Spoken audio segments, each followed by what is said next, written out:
Et bien voilà, premier débrief de l'année et on commence dans le rouge, mais pas tant que ça. Le CAC 40 limite la casse aujourd'hui en clôture, finissant la séance en repli de 0,51% vers les 6014 points avec 3,1 milliards d'euros échangés.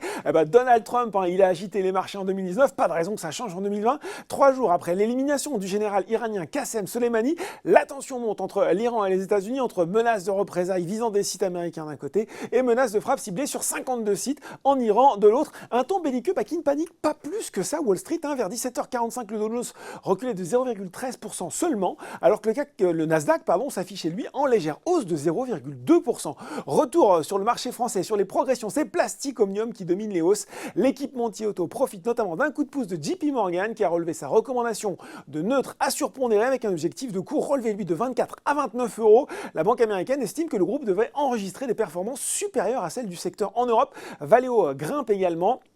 Les tensions actuelles profitent aussi bien entendu au pétrole, avec un baril de Brent qui tutoie désormais les 69 $. Alors, ça fait les affaires de certaines valeurs du secteur, à commencer par Total et Technip. FMC également bien orienté, plus 0,3%. Dans le contexte actuel, les valeurs défensives retrouvent aussi de l'attrait. C'est notamment le cas de Thales, troisième séance de hausse pour le spécialiste de l'électronique de défense. Ça va bien aussi pour Sanofi. Là aussi, JP Morgan, qui a relevé sa recommandation de surpondérer contre neutre auparavant et porté son objectif de cours de 80 à 103 euros. Morgan Stanley a également relevé son objectif de cours, lui, de 90 à 105 euros.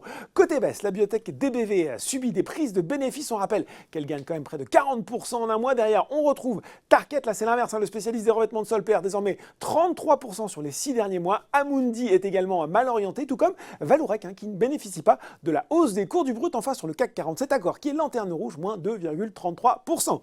Voilà, c'est tout pour ce soir. En attendant, n'oubliez pas sur l'année 2020 tout le reste de l'actu éco et finance et sur Boursorama.